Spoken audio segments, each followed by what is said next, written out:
All right. Welcome to the People's Fantasy Football Podcast. I'm Doug By here again with Mike Rossi, Andrew Garganese, and Joey G Money Janolfi. Joey, what do you got in the background this time?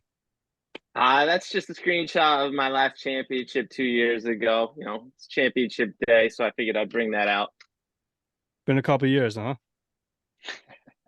No, last year we were going for the repeat, and then the Oh. Bengals Bills game got called off. Yes. Yeah, that's right. All right. Today we're gonna be talking league winners. These are the guys so we're gonna describe it as someone who can greatly outperform their ADP and gives you a positional advantage because of it. All right, that's how we're describing league winners. So we have two guys each that we're going to talk about, and hopefully they can help your squads win it all. Joe, you want to get started with us? Yeah. So you guys are more of the stat guys. Hopefully, the stuff I looked up, I got all the right numbers with the ADP stuff. I don't go by ADP a lot, so my numbers could be off a little bit, but I think I got the right spots. So my first guy is Darren Waller. Darren Waller, I believe, is ADP 55, tight end 5. The only concern with him is sometimes he can have some health concerns. His two full seasons that he's played, though, he's been tight end 4 in 2019 and tight end 2 in 2020. The only person he was behind in 2020 was your Travis Kelce. And that season, he had 107 catches, 1,197 yards, and 9 touchdowns. So if you can get that type of performance from a guy who's going in that fourth to sixth round, it's like getting a first or second round talent in tight end. He's definitely the number one option there in New York.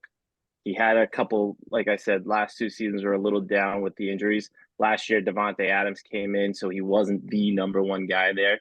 He is the number one guy in a Giants offense that has been begging for some talent in receiving like this. And Brian Daboll, we all know, is a great offensive coach and can get it done. And he worked Dawson Knox big time into that Bills offense, and we didn't know who Dawson Knox was before that. And I think he's just gonna, unleash it all with Darren Waller in this offense. All right. Yeah, I mean, we've talked about him a little bit here and there, but I can't disagree with anything you said there. And I don't know if you got all those numbers correct, but they sound right to me. Sounded good, Joe. We're gonna go with it. All right, Mike, who's your first guy? My first guy, I don't think anybody here actually likes it, but I went with Elijah Moore for my potential league winner. And he's being drafted right now on Sleeper as the wide receiver 48. I think he has the potential to be a wide receiver 2 at the end of the year, top 24 in the league.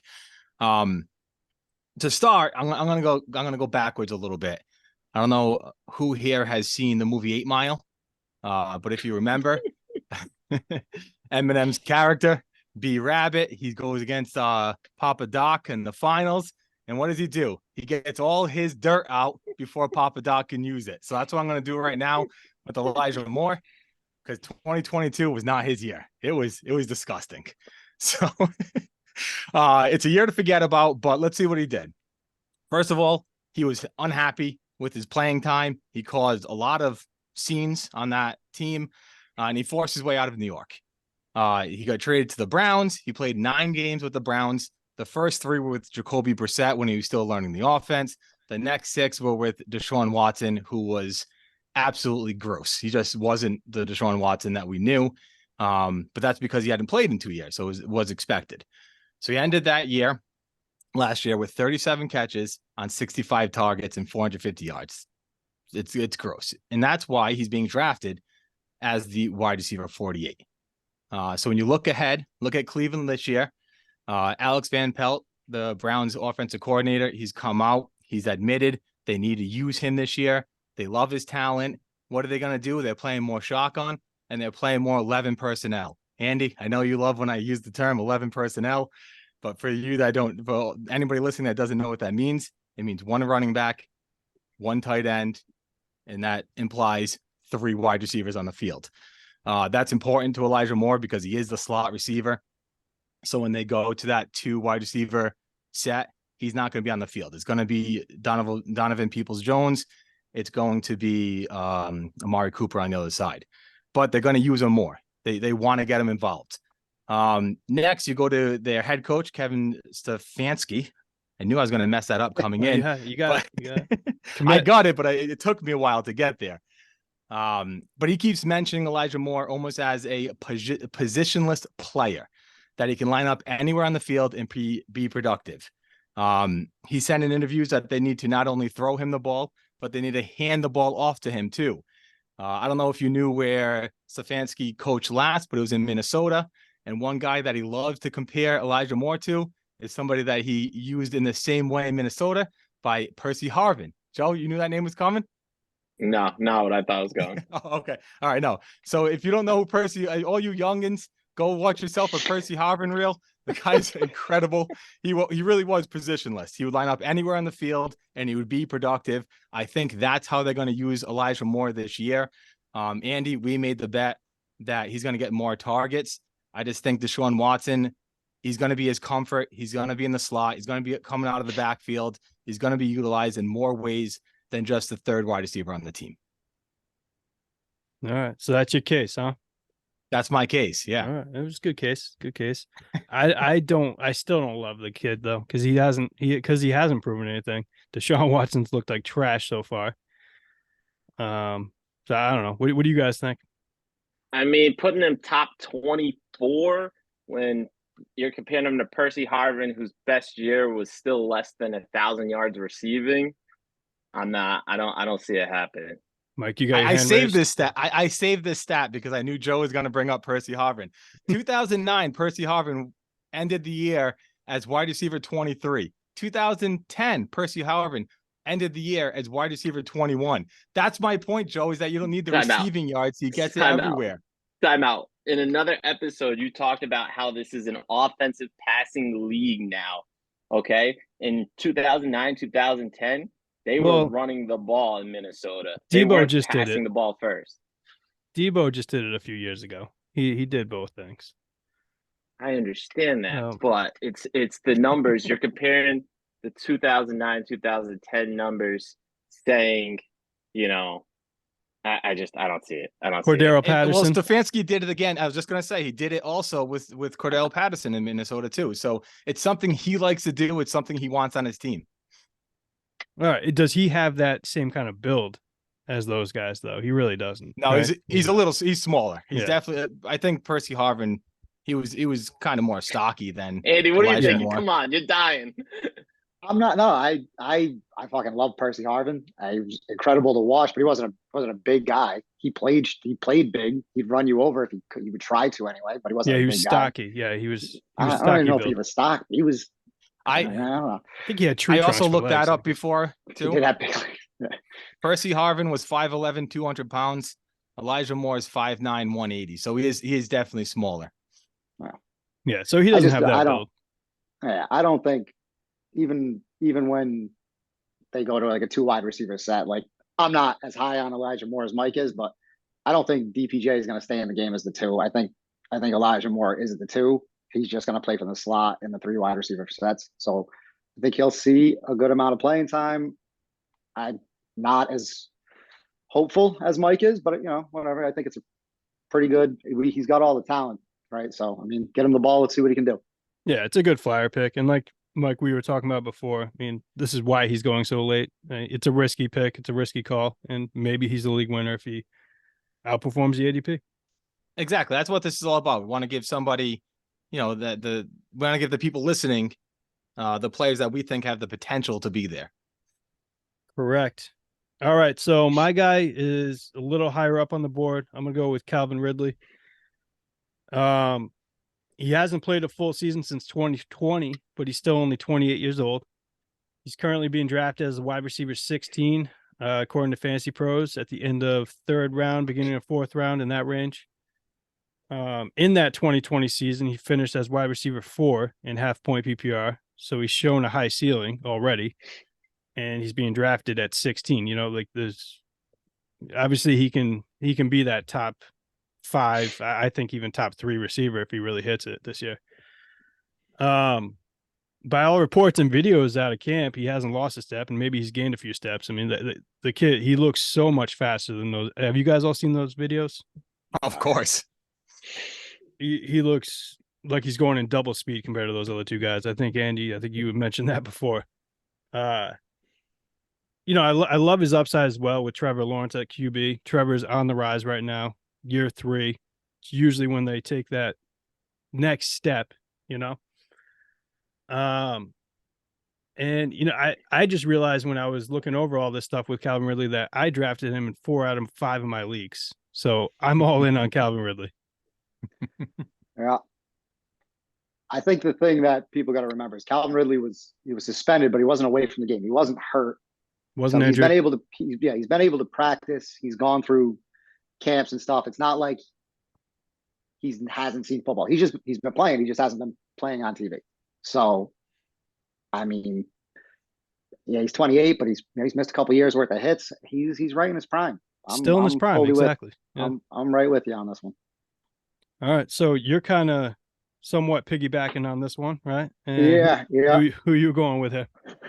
My first league winner is going to be Trevor Lawrence, which I know is funny because I'm so anti-quarterback, but this is why I'm anti-quarterback, because to me he's right in that Joe Burrow, Justin Herbert tier, right? And I think Burrow's going 32 ADP, and if I had it written down here somewhere, I think Trevor Lawrence is going 53. I mean, we're talking legitimately almost 2 rounds of same type of skill set.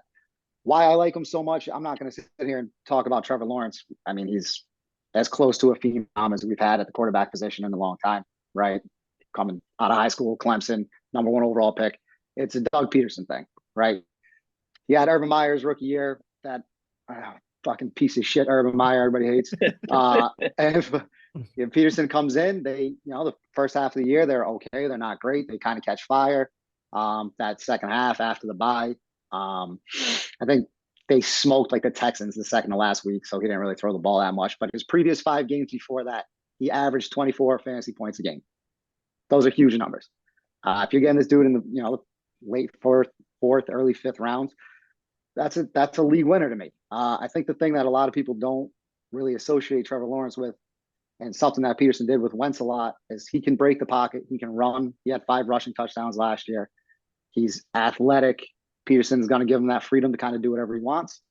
So I'm all in on Trevor Lawrence as my QB, whatever. I don't really like. It's more of a tier thing for me. And the most important thing for Trevor Lawrence, it's year 3, like Doug just talked about. He's got Calvin Ridley. You saw what happened to JA when he gets Steph Diggs, Hurts when he gets you get these quarterbacks, legit wide receivers, they take the next step. So head coach, all the talent in the world, legit number 1. He's gonna have a fire season. Yeah, nice argument. I'd like to see where, or I don't remember. Does anyone remember kind of where Hurts was going last year? Was it similar range? Yeah, I was Yeah, taking I would Hurts. think so. I was taking Hurts. I think actually in the league that I was in with these 2 schmucks, I got him in like 6. So I want to say 5, 6, probably. I think his average was the 7th round. Yeah. So, and I think they both have that kind of similar upside. They're not the same kind of player, obviously, but they both have a ton of talent in what they do. So, Yeah, huge upside with Lawrence. I like both those picks, and I was going to comment on that with Doug's Ridley pick. Is I think those 2 guys together, I think Trevor Lawrence has got better ability than Matt Ryan had, and so I think Ridley can just do bigger with him. And wasn't Ridley, wasn't he a top 10 receiver in Atlanta with Julio? Like them 2 were both on the same team. He was technically the wide receiver 2 when he was still a top 10 receiver. he might have been. I didn't go back that big far. year. I think so. I think. Yeah. Well, I think it was that 2020 year. I think he might have been a top 10 receiver. He had big numbers that year. Well, no, that 2020 year he was top 3. You just said he was 4. Yeah. Top 3. Or Sorry, 4. I'm sorry. He was 4. Yeah, he was just 4. I think the year before that Mike's talked about the year before, and I'm pretty sure he finished wide receiver like 9 or something. I think Mike's right. Yeah, similar to like a Waddle Tyreek Hill thing, probably. Yeah. 2 super elite talents. All right. Joe, who's your number 2 pick? All right. So this one, I'm going to have to try to sell some people, I think, but I really like the upside on Danny Dimes this year. I think Daniel Jones, people forget, was quarterback 9 last year. This year, his ADP is around 113 and QB 15. Last year, quarterback 9 with probably one of the worst receiving cores in the league. You add Darren Waller, who's my first pick for winning the championship.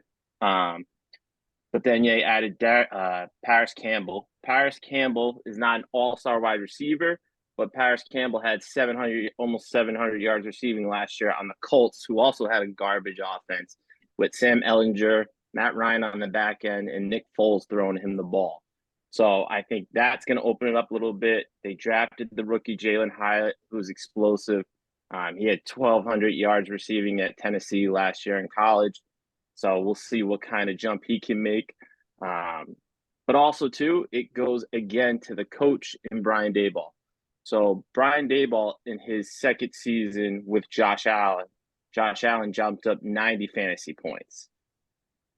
Last year, Daniel Jones, if you guys had to guess how many points outside around QB5 and gets him into the top 5, what would you say? That's an interesting little stat there. Joe, come with stats today? Yeah, we're changing it up. Like, What Coming with the the hell is this? throw out a number. Anybody want to try? I'm gonna say 35. Yeah, I was gonna say in the 30 range. What is it? What is it? 21. Wow. Geno Smith, QB5, only had 21 more points than Daniel Jones in QB9. He was 135 away from Mahomes. I'm not talking about getting into that range. I'm not talking about getting into the top quarterback. But if you're drafting a guy at QB 15 that late in the draft, and he's got a potential to possibly be in that 5 to 7 quarterback range, where that difference from QB 5 to QB 12 is one of the reasons why Andy passes on quarterbacks early, because once you get to that next tier, there's a much closer range in that value. I really think this is a year that Danny Dimes could take a huge jump, getting that Darren Waller, that true number 1, and getting more comfortable with Brian Daboll. That second year jump for Josh Allen, he was still a rookie quarterback, so he wasn't just learning Brian Daboll's offense, he was learning the NFL. Danny Dimes has at least been in the NFL, and it's not like he's making that rookie to second year jump. He's just making a second year jump with a good offensive coordinator who understands the game and has developed a quarterback before. In Josh Allen's third year, he was QB number 1 in fantasy. Again, I don't think Dimes is making that type of jump, and he doesn't have the same overall weapons, but I definitely could see Danny Dimes being a 5 to 7 quarterback this year. Yeah, and like you said, with him being drafted at what, ADP 15, you said? Around that range? Quarterback 15, yeah, ADP 113. Yeah, okay. I don't really understand that, to be honest. What's changed so much in the quarterback scheme of things for the NFL that the quarterback that went 9 last year and didn't even have that incredible of a year is now being drafted all of a sudden as a quarterback 15? The only thing I can think of, Aaron Jones, obviously, to the Jets, and Anthony Richardson. Aaron Jones? Aaron Jones. Jesus. Aaron Rodgers, obviously, to the Jets. And Anthony Richardson just being in the NFL. But besides that, I don't understand people just forgetting how good of a rushing quarter. I think that's what it is they forget that he can actually run the ball 700 yards. I said it last week, for 9 touchdowns. That's incredible numbers for a rushing quarterback. And it gives you that baseline that it's a safe play week to week. It's not just a streamer. So I agree with what Joe said. I got nothing against Daniel Jones, but on Fantasy Pros, I got Geno Smith's going about 10 to 12 spots behind Danny Jones. And he was QB5 last year, and I think his team's only kind of gotten better offensively. So if I was in that area, I would lean, wait till come back around on a pick or maybe the end of the round, and I would go Geno over Danny Dimes. But this is the area where I love quarterbacks. So if you had to say, though, if you had to pick who's going to make the next leap up and have a better year than last year, is it Danny Jones or is it Geno Smith? I honestly think they're pretty much just going to have similar seasons. I don't think anything's going to change too much for either one of them. So if Geno slides back a couple and, Danny Dimes jumps up a couple, they're both in that 7 spot, right? So it's, you're getting them around later. ADP matters at that point. So no matter how I shake it out, I'm taking Geno. Joey's both his both his league winners obviously depend on Darren Waller. I mean, if Darren Waller goes yeah. down, obviously Correct. your first one goes down because it's him. Correct. But if he goes down, then Danny Dimes is in the exact same situation he was last year, and he doesn't have that big red zone threat when he doesn't have a rushing lane to just put it up there too. He's Yeah, in but the even exact last- same situation, but last year he finished QB9. So QB9, and last year too, those guys even got hurt. Slayton and Shepard couldn't stay healthy. He had a carousel going around on that team. Ricky James, like those guys aren't great. So he's still got those guys back, and if they can stay healthy, I think Sterling Shepard and Darius Slayton aren't as bad as people think they are. all right. Mike, who you got for your second player? My second player is another guy I think that I'm all alone on. It's Kenneth Walker. I think he's being drafted as the running back 17, middle of the fourth round. Sometimes I think I got him in Doug's league in the is it the end of the fourth round or maybe beginning of the fifth round? I forget what it was. But he's slipping. He's definitely not going as last year's running back 8 in points per game, which is what he was. He finished as the running back 8 in fantasy last year. Obviously, we know it changed. They went out, they drafted Charbonnet in the second round. They used a valuable pick to get another running back. And it's scary. I get that. But when you look at Kenneth Walker, when you look at what he can do on the field, the one area that he struggled in was catching the ball and being effective out of the backfield after he caught it. And that's what Charbonnet does. When he was in UCLA, he caught around 4 balls a game, which is good for college for a running back. So they brought in a guy that isn't going to take over Kenneth Walker. It's going to complement Kenneth Walker, and they're going to work together on this offense. And that's what Pete Carroll wants. I mean, he's always been a rush first kind of mindset of a coach. It's just that now he has ability to do either. He has the passing game with 3 legit targets, and he's got 2 out of the backfield that he can hand it to. So I think when you're looking at Kenneth Walker, it's not impossible for him to get the same amount of touches that he got last year. He had 238 carries and 35 targets out of the backfield. That's not, the full workload. He can still do that. And last year he ended as the RB8. So I think he can still do that again this year. And when you look to apples with Kenneth Walker and Charbonnet, I think Kenneth Walker gives you that baseline of a floor. It's a higher floor, but he also has the breakout potential where he can bust a run at any time for 60, 70 yards. And that's what you want out of your running back is you want floor and you want the potential to go to the house at any moment. And Kenneth Walker gives you that. So as long as he's healthy, I think he's got this role and they're going to complement each other and they're just going to work well together. Yeah, Kenneth Walker, like you said, he's got that explosiveness. That is exactly what you want out of a league winner. It's that high upside. That's the way you like to draft, Mike. Exactly. All right. Anyone else? Joe, come on. Oh, Andy, go ahead. No, I like Kenneth Walker. I think why people are hesitant is just the way Pete Carroll generally uses backs, right? Like, he jumps around a lot. But I don't think anybody's ever going to doubt. Kenneth Walker was, I think, the second back taken in the draft, right? Like he's got talent. So I don't know. I got no problem with this pick. I'm a little wary just because I don't know with Pete Carroll. I really don't. Yeah, since Marshawn Lynch, he has jumped around a little bit. Yeah, I don't think Walker's ceiling is as high as you make it, only because I don't see how you spend a second round pick on a running back and don't give him time to cut into that. That's why I don't see his ceiling that high. I think Kenneth Walker is a good running back. I think he'll put up solid numbers. I don't see a high ceiling with him because of Charbonnet having such good ability and how good he's looked in the preseason and at camp. Well, I'm calling you out a little bit, Mike, maybe off guard, but who's going in front of him? Like, who's like the 2 or 3 backs that are going right in front of him? Do you know off the top of your head? In front of Kenneth Walker? Yeah, like who is he going to have to outperform to become that? Travis Etienne, I know, is going a few spots before. I'm pulling up Sleeper right now as we talk. I have with me. I have on Fantasy Pros. I've got Kenneth Walker is 17, Jahmyr Gibbs is 16, Aaron Jones is 15, Travis Etienne's 14. Okay. That's what I've got. It's So tough. And then That's tough Najee, I games think, to is jump. right above him. who cares about Najee though? Yeah. So that's an easy one to That's pass. one guy Obviously, he can he's leap. gonna- Yeah, he'll Yeah, leapfrog he him. play- obviously can leap. I mean, Najee's own backup's gonna leap him, so obviously he can do it. Right. I right. can't wait till he's a touchdown machine this year, and you guys are all just, I mean, he might Can't have wait. 15 Can't touchdowns wait. with like a 2.5 average. You know, he could ah, maybe. it's fine. Keep it going. Go ahead. All right. All right. My next guy, don't ask me that same question I asked you, Mike, because I have no clue on this guy. And I apologize for that.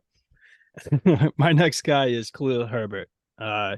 His current ADP is going as running back 33 on Fantasy Pros. He reminds me a lot of Alexander Madison. He's 25 years old, been in the league for a few years, just been waiting for his opportunity. So last year, behind David Montgomery, God, I got some Joe in me right now. He did Words last are night hard, too. man. Words are hard. Words are hard. I'm gonna be on that next video. So last year he was running back 39, running behind David Montgomery. It's not his job to lose. He's got who's you have the 4th-round rookie in Roshan Johnson, who by all accounts looks like he can be a 3-down back in this league in the future. I don't think it's going to be immediately this year though. And he was a 4th-round pick, like I said. And then he's got the journeyman Deontay Foreman, right? Who, I mean, I don't think he's going to be a starter anytime soon. The dude can run the ball well, but he can't do anything else. And he's kind of a plotter at this point in time. The thing about Khalil Herbert, kind of playing off of your Kenneth Walker there, is he averaged 5.7 yards a carry last year on 129 carries. So of anyone last year with at least 129 carries, that is the highest average per rush. I mean, that's pretty That's ridiculous. such an at least. That's such a weird at least number. At least Yeah, no, I don't know how I came up with 129 that number, but I mean, on like 129 carries, that's a decent amount to show that you're, an efficient running back. So again, he's an explosive back. He's already shown that explosiveness in preseason. He had that 57-yard screen pass for a touchdown against the Titans. So if he shows that ability that he can actually catch a little bit too, because I know that that's what you don't like about him, Mike, that he can't catch the ball. But if they're going to be dumping screen passes to him, that he can, not take everyone 56 yards, but get a little bit here and there from those, I think he's going to crush his current ADP. So that's all. I mean, another thing is with Justin Fields being a running quarterback, I think that'll help open up some lanes for him too. And it probably did last season, which is why he averaged 5.7 yards a carry. Yeah. So Justin Fields really needs to, not only does Khalil Herbert have to learn how to catch the ball, but Justin Fields needs to learn, and Andy, you could say the same thing about me when I throw the football, but he needs to take some heat off when he's throwing it 5 yards in front of him. He's just constantly giving it everything he's got. And that obviously plays a factor into it. Cam Newton How did used you to have to that bring problem. up yourself in that category? Because He Andy only always has- says, we didn't need He to only hear has- that. He only has one motion. Yeah. Doesn't matter where me you and are, Justin he's throwing it as Fields, hard as everyone he always can. compares us, Yeah. You guys have the same build, same frame, same So, abilities. Doug, the only thing I don't like about Herbert is I don't see a lot of touchdowns in his future this season. I think Foreman's the pounder back, and I think Justin Fields takes a lot of rushing touchdowns away from whoever's in that backfield with him. That could happen, but again, he's being drafted so late right now. At running back 33. So he's not even being drafted as a starter right now. No, he's You know? he's all reward, no risk. Exactly. You get teams Yeah. number one run, and it's just like if you get him at third, he's your third running back, you have a legitimate RB1. Like it's a great flex option. He's a good play all around. And that's how you get a And, league winner. If you draft him as a running back 3 and he becomes Joe, don't laugh. Yeah. And he becomes even a running back 2 in RB2, Yeah, if you get a steady, That's- you get him every week plugged in. Right. Helps.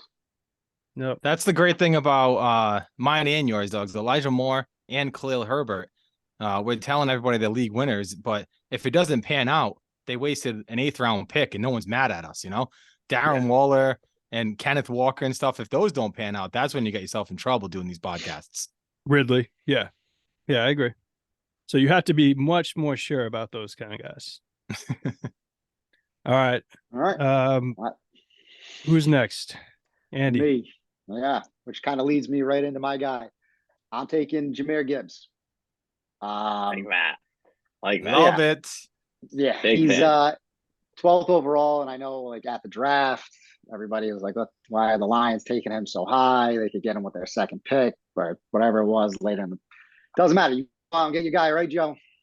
Get him. Go out and get your guy. So the thing last year, right? Well, still with Gibbs, everybody coming out. His comparison was Alvin Kamara, right? And then last year, DeAndre Swift in this Lions offense, everybody kind of said, it was that two-back system. He's kind of in this Kamara role, right? So now you put Gibbs in there. You got Jameson Williams suspended for 6 games, right? Their number one receivers, Amon-Ra St. Brown. After that, for at least 6 weeks, it's probably Jahmyr Gibbs. On top of that, you're going to get maybe a return touchdown, maybe not, but maybe one. Sprinkle that in there, and you're probably going to get borderline RB1 carries, right? Like him and Montgomery are probably somewhere around a 50, 55, 45 split. So if you got a dude playing out wide, you got a dude that's getting 45% of the carries. This is a guy who has all the talent in the world. They believe in him. He's been, every highlight you see of him out of camp is incredible. I don't think in college, right? He played at Georgia Tech and then he played at Bama. I don't think he catches the ball. He averages over 5 yards a carry at Georgia Tech, 6 yards at Bama. Like, I know it's college, but you get the ball in his hands. He just makes plays. He gets positive yards. He's not a big guy, but NFL coordinators, they know how to get you in open space. So get him some touches. If you can manufacture 20 touches a game for him all over the place, especially in a PPR, I think he's wide. What did we just say? Running back 16. You might get a RB1 out of him, and he's going 32. So that's a league winner to me. I believe in his upside. I believe in the role he's in. I believe in his talent. Yeah, and again, the Lions spending that kind of draft capital on him, they're gonna use him. They're gonna use the hell out of him. Yeah, I almost went with Jahmyr Gibbs as my league winner. And then I went and looked at my 3 drafts that I've done so far, and I don't have him in any of my drafts. And I realized Andy has him in every one of his drafts. So I was like, you know what? Maybe I should leave this one to Andy, who actually is doing what he's preaching. So, but 2 things that Andy didn't mention that I did some research and found out when I thought I was going to use them is the Lions have the easiest strength of schedule for running backs this year.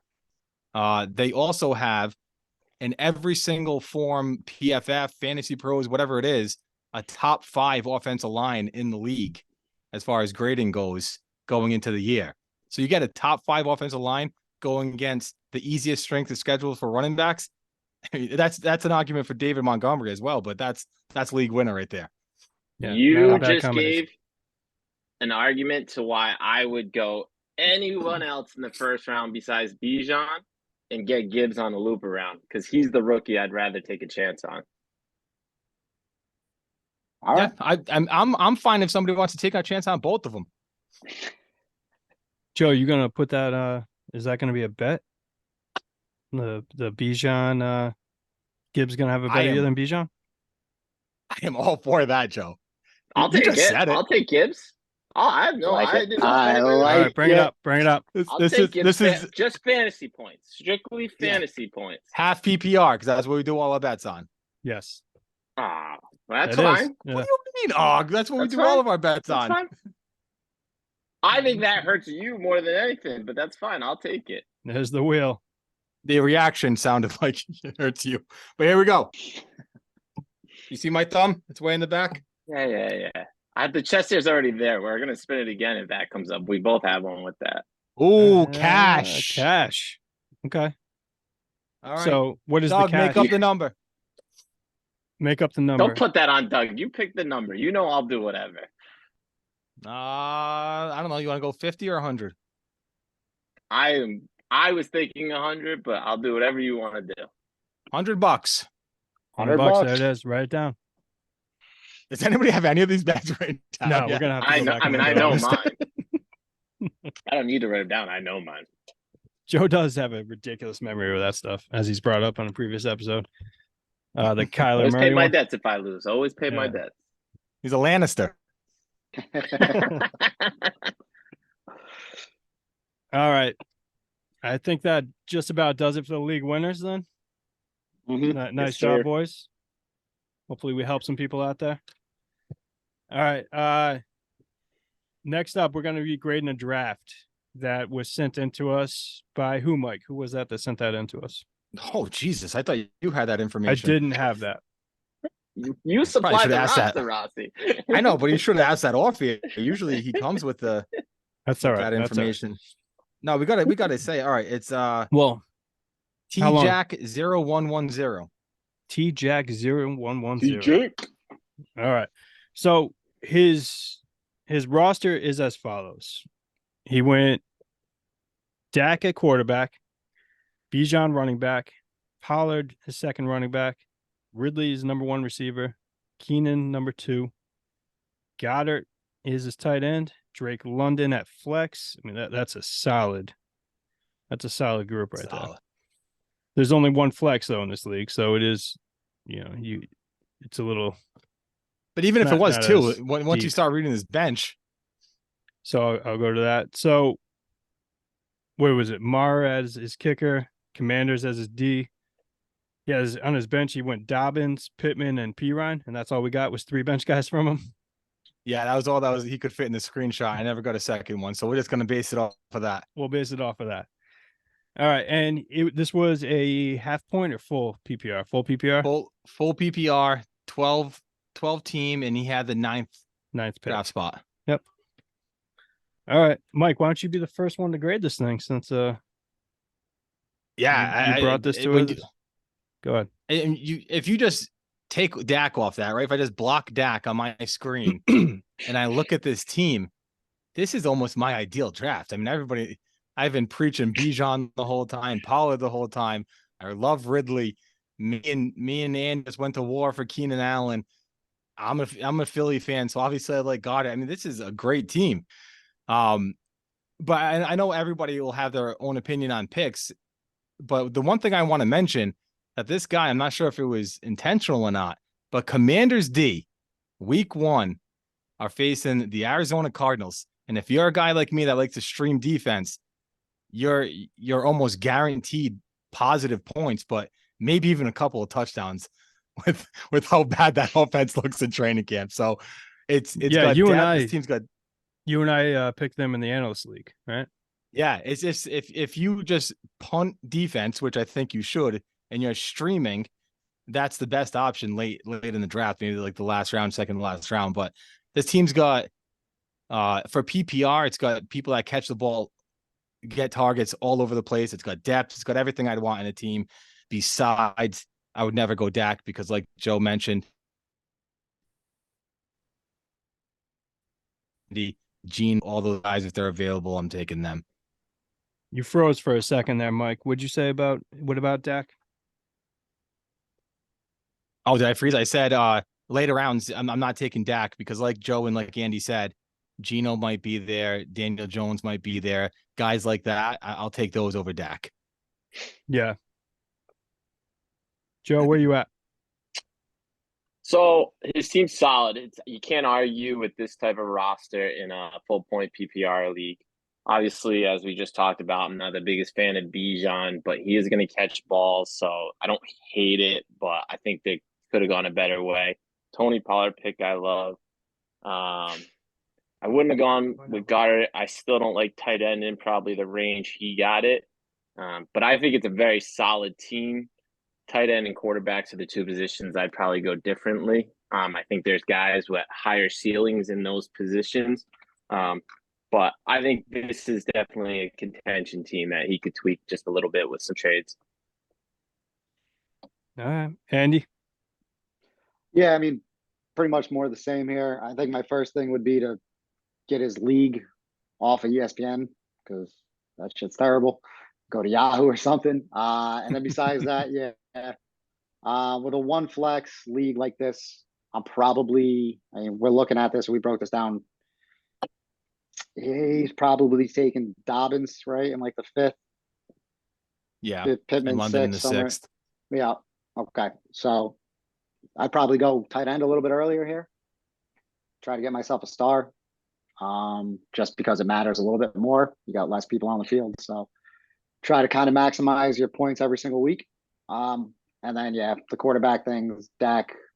I have him in one league and he's my backup. Like I'm not trying to start Dak anywhere. So, but I mean, this is a very, very Andy friendly roster. This is a team I would build. So, on a scale of 100, I'd probably give it like an 87, 88. All right. Yeah, I think the one guy you didn't mention, Andy, is your favorite human on the face of the earth. I think is Keenan Allen, right? Keenan Allen, yeah. Especially in a full point PPR.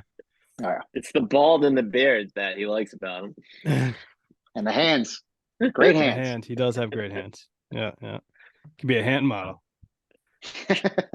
um, Go ahead. Go ahead. what were you gonna say? What were you gonna say, Mike? No, I was gonna say Joey Tribbiani. Wasn't he a hand model in Friends? I was thinking Costanza from Seinfeld. I'm not a Seinfeld Yeah, guy. I go that far back too. Who's not a Seinfeld guy? I'm not a Friends guy either, for the record. But never mind. Let's get off of it. This is fantasy football. I want No, that's everyone okay. knowing I watch Actually. That's Friends. okay. That's okay that we went that way. What a way to defend 'Cause yourself. I look at you a little bit differently now that I know you're not a Yeah. Seinfeld guy, Mike. A little bit. Yeah, that's Well- all right. I'm a Curb guy. Love Curb. Yeah.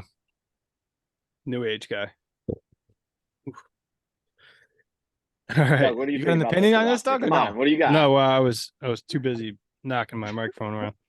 I love it too. Outside of the Dak, I agree with you guys. I did draft Dak in my first draft, I think I did, but I got Tua as a backup. Tua is probably going to be the starter. Bijan, Pollard, you know, me and Joe aren't huge on Bijan, but like Joe said, he's going to catch balls. Pollard's definitely going to catch balls. Keenan's going to catch a million balls. Love Ridley, as I've already stated in this episode. I think the only guy I don't love is Dobbins, so I also agree with Andy on that. I probably would have skipped over Dobbins and went earlier with a tight end if there was one there that was better than Goddard.